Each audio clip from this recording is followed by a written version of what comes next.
Szabó, tessék folytatni, ha van még esetek. Köszönöm szépen. Nincsen másnak reakciója az elhangzottakra, akkor én reagálnék először erre. És azért mégiscsak maradjunk a tényeknél. Az én 6,7 milliárd forintos jelenlegi hitelállományomat a polgármester úgy javította ki, hogy év végére 6,2 várható. Ez remélem így lesz. Ez a remény azon épül. Kijelöltek Szabó, 6,2 lesz. Ennek örülök. Ennek, ha jól értem, vagy ha jól tudom, ugye az az oka, hogy amit ma aláírt a polgármester úr szerződést a Verespac Kft-vel, amelyik a Csonkásfürdőnél építi a szállodát, az még idén fizet. Ugyan eredetileg úgy volt, hogy december 15-ig fizet, az eredeti szerződésből legalábbis erről számolt be a polgármester úr testületi ülésen. Ez maga a szerződéskötés már csúszott, tehát december 18-ára, és hát remélem, én is nagyon komolyan remélem, hogy fizetni fog. Nagyon szeretnénk, hogy ez a beruházás elinduljon, és a város ilyen irányba fejlődjön. Meg kell vallanom, tehát most egy picit hagyj fogjam személyesre dolgot, én egyáltalán nem örülök annak, hogy nekem itt most kérdéseket kell föltennem. Egyáltalán nem örülök annak, és szerintem a Élni-Veresegyház tagjai sem örülnek azzal, hogy a város ügyeivel így kell foglalkozni.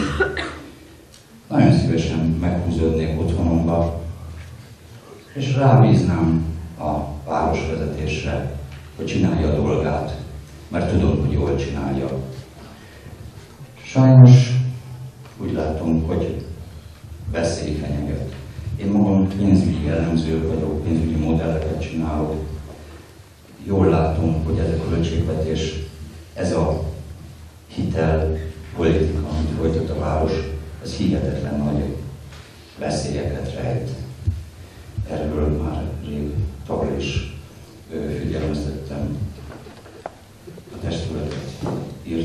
Írtunk egy elemzést a társainkkal, és az egyik eleme bizony ez a 22% elem. Tavaly volt 500 millió forint, ketyeget 20%-on, most 750 millió 22%-on. És tessenek belegondolni, tehát azért 10% körüli kamattal könnyen lehet még különösen egy önkormányzatnak hitelt kapnia. Ez azt jelenti, hogy így nem sikerült, mert már a hitelképessége nem jó. 22%-et persze, ezt a kockázatot megfizetik, akkor adnak még szívesen pénzügyi szolgáltatók, már nem bankok, ez pénzügyi szolgáltatók 22%-kal legyen, nem bank. És gondoljanak el, hogy ez egy 100 millió forint, körül 1 milliárd, azon még 20%-on, vagy átlagosabb 20%-on.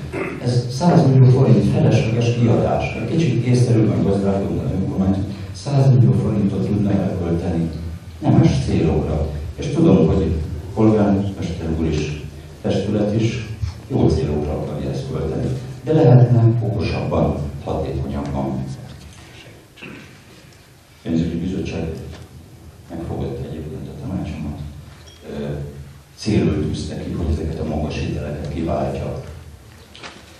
És a költségvetési tervben tavaly ez bele is került, hogy ki kell váltani ezeket a magas hiteleket, mert ez észszerűtlen. De ez nem történt meg. És hadd mondjak még egy személyes dolgot, tehát én 1987-ben vettem itt Veresegyházon egy telket. Nem úgy, hogy azért, mert ez volt a legolcsóbb és könnyű megoldás volt.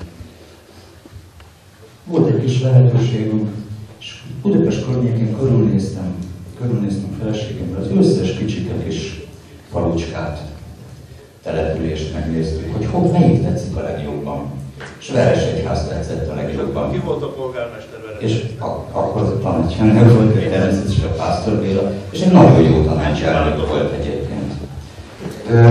Na most akkor a Patakút, ahol én lakom, az még nem szilárd burkolatút volt, homok volt. És nekem így is tetszett. de nem volt ilyen nagy a forgalom. Most, hogy ilyen nagy a forgalom, bizony nem, hogy csak a szilárd burkolat kell oda, jó minőségi, ami azért sajnos nem az, hanem bizony már a járda is egyszerűen szükséges, mert balesetveszélyes. De nézzük meg, tehát hogyha van egy adósságállomány, ahhoz tartozik valamilyen fedezet. Polgármester úr el szokta mondani, hogy az önkormányzatnak kb. 550 hektár értékesítendő területe van, ami az adósságállomány fedezetéül szolgál. Na most a kb. 7 milliárd forintos hitelállomány becslésünk szerint 100, talán 140 hektár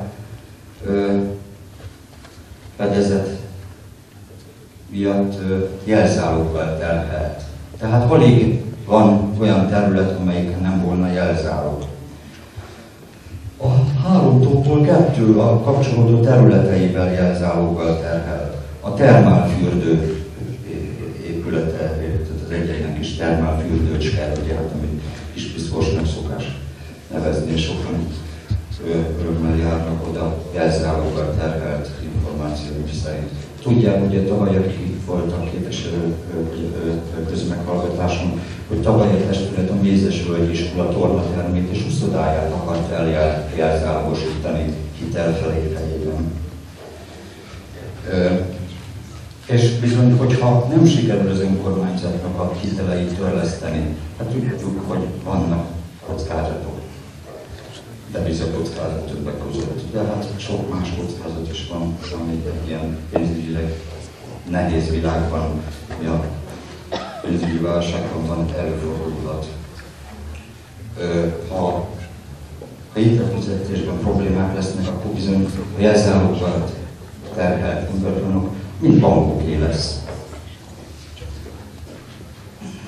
Tehát ezzel kapcsolatban csak egyetlen kérdésem van, hogy valójában nekünk egy becslésünk volt, ez a 140, tehát hogy valójában mennyi a jelzálogosított, vagy inkább úgy kérdezem, hogy mennyi a még jelzálogosítható területe, vagyona az önkormányzatnak, és azért szeretném, hogy ne iskolát vagy közintézményeket soroljon föl jelzálogosítható vagyonként.